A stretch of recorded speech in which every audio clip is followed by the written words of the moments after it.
कैसे हैं बच्चे आप सब? उम्मीद करते हैं अच्छे होंगे, स्वस्थ होंगे, मस्त होंगे और अपनी पढ़ाई में व्यस्त होंगे।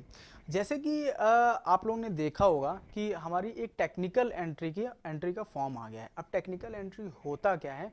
तो टेक्निकल एंट्री मेनली होता क्या है, ये इसमें एनडीए में जाने का एक बहुत अच्छा मौका होता है, जिसमें कि बच्चा क्या करता है, बिना पेपर दिए हुए, जी हाँ आपने सही सुना, बिना पेपर दिए हुए on the basis of your 12th class marks, या उसको आप परसेंटेज कह लीजिए, आप सीधे एसएसबी में जा सकते हैं। ठीक है, तो सबसे पहले बिना पेपर देने से क्या हुआ? बिना पेपर देने से ये हुआ कि आप भीड़ का पार्ट पहले उससे कम हो गए। ठीक है, और ये भी सेम उसी जैसे हमारा एनडीए का आता है, साल में 2 बार आता है, ये भी साल में 2 बार होता है।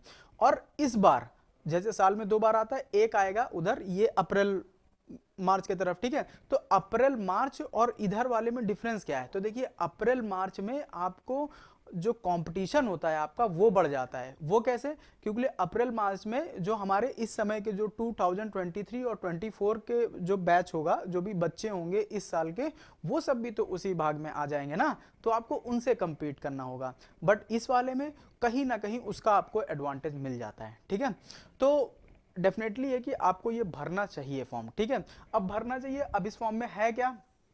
तो देखिए मेनली वही हम लोग की वो एलिजिबिलिटी क्राइटेरिया क्या है कि इंडियन सिटीजन होना चाहिए, और ये सब तो बहुत ही वो कॉमन चीज है। मेन इसमें क्या है, एज क्राइटेरिया। ठीक है, तो एज क्राइटेरिया इसमें क्या होना चाहिए? तो जैसे कि आप लोगों को पता ही है कि एज हमारी एनडीए में क्या होती है, 16.5 से 19.5।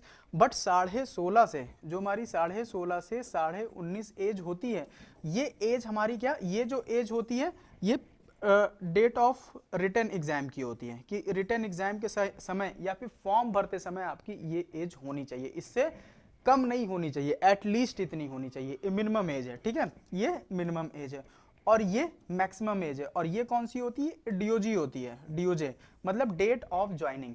ज्वाइनिंग के समय आपकी इतनी एज होनी चाहिए मैक्सिमम, ज्वाइनिंग के बाद नहीं। अब जैसे बहुत लोग क्या बोलते हैं कि 16.5 से 18.5, तो क्या वो गलत बोलते हैं? नहीं, गलत नहीं बोलते हैं। ये 18.5 जो ये एज है, ये आपकी रिटर्न एग्जाम की है, कि रिटर्न एग्जाम आप 18.5 पे दे सकते हो, या फिर उससे 2-3 महीने आगे।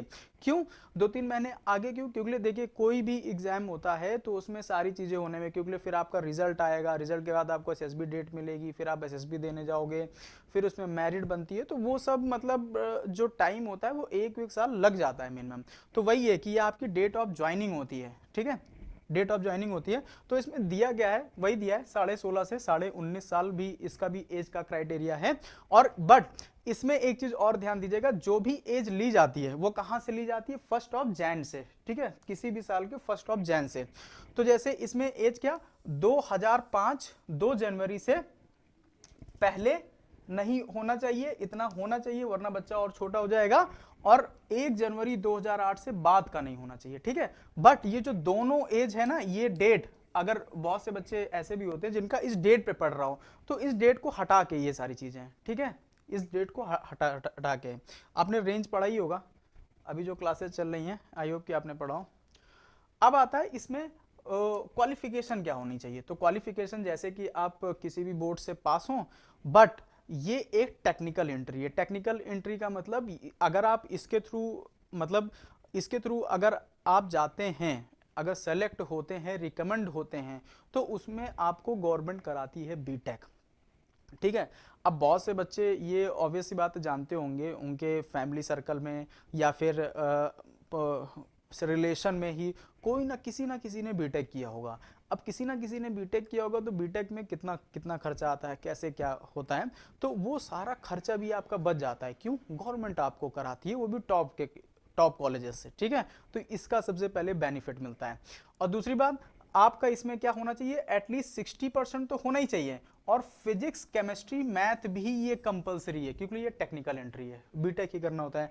और ये जो 60% है, ये 60% उन्होंने दिया है अपने अकॉर्डिंग एक क्राइटेरिया, कि 60% तो होना ही चाहिए। बट क्या जितने भी 60% या 61% इसके अबव भी थोड़ा है, उन सबको बुलाएंगे? तो इसका जवाब है नहीं, वो सबको नहीं बुलाते हैं।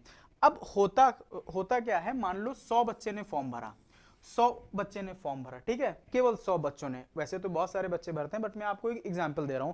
मान लो 100 बच्चे ने फॉर्म भरा, तो 100 बच्चे में उनका एक क्राइटेरिया है कि उन लोगों को हमको जो जितने भी बच्चे फॉर्म भरे, हमको मैक्सिमम टू मैक्सिमम हमको 300 बच्चों को बुलाना है। मान लीजिए उन्होंने ये किया, तो 300 बच्चों को, तो मान लीजिए 1000 बच्चों ने फॉर्म भरा, 300 बच्चों को बुलाना है, तो 300 बच्चे वो 60% के अकॉर्डिंग नहीं लेंगे, जो टॉप के परसेंट होंगे उन सबको वो लोग कॉल भेज देते हैं, और जिनके नहीं होते फिर उनका छूट जाता है। तो ये डिपेंड करता है कि कितनी कट ऑफ गई है। तो वैसे तो मेनली आपके 85 से 90 के बीच में जाती है, बट हो सकता है कि इस बार ये ज्यादा चांसेस हैं कि इस बार कट ऑफ कम जाए।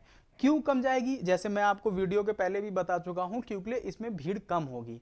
भीड़ कम होगी तो ऑब्वियस सी बात है परसेंटेज लो होना ही होना है, ठीक है। तो ये बात आपकी क्लियर हो गई होगी परसेंटेज को लेके और मार्क्स को लेके।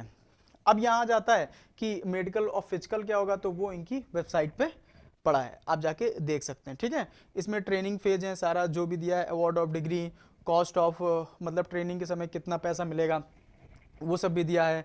आप सीधे, सबसे बड़ी बात है कि इसका भी अगर आप क्वालिफाई करते हो तो आप रिकमेंडेशन के बाद आप एज अ लेफ्टिनेंट जाओगे सीधे। मतलब सोचो, एक तो पेपर की भीड़ खत्म और दूसरी बात सीधे आप ऑफिसर जा रहे हो, ठीक है। सबसे बड़ी बात है ये सब। सैलरी वैलरी लिखी है, तो जो बच्चे सोचते हैं कि इसमें पैसा नहीं है, तो भाई पैसा भी अच्छा खासा है, बस आपके अंदर एक जज्बा होना चाहिए कंट्री को सर्व करने का, ठीक है। और कंट्री को सर्व करने के लिए जरूरी नहीं कि आप आर्मी में जाओ, बट जिनके अंदर आ गए वो जरूर जाते हैं। दूसरी बात, इसमें एक चीज और मैंडेटरी है, ये आपको पता ही होगा कि हमको जो जेई का एग्जाम है उसमें हम लोगों को बैठना है, ठीक है, उसमें बैठना है। उसका नंबर नहीं बोला है कि इतना नंबर आए उतना नंबर आए, बट हमको जेई का, हमको copy of result of JEE mains इतने का हमको उसमें बैठना ही है, एटलीस्ट हमको जाना है। जैसे कि आपने देखा होगा जो हमारा एमएनएस है, एमएनएस में क्या कर दिया गया है कि आपको नीट के एग्जाम में अपीयर होना है, ठीक है। नॉट कि आपको ये मार्क्स लाना है, ये कट ऑफ क्लियर करना है, इतनी रैंक लानी है, तो ये सब नहीं है। तो मेरे भाई, मेरे दोस्त, आप जाओ और इसका फॉर्म भरो, ठीक है।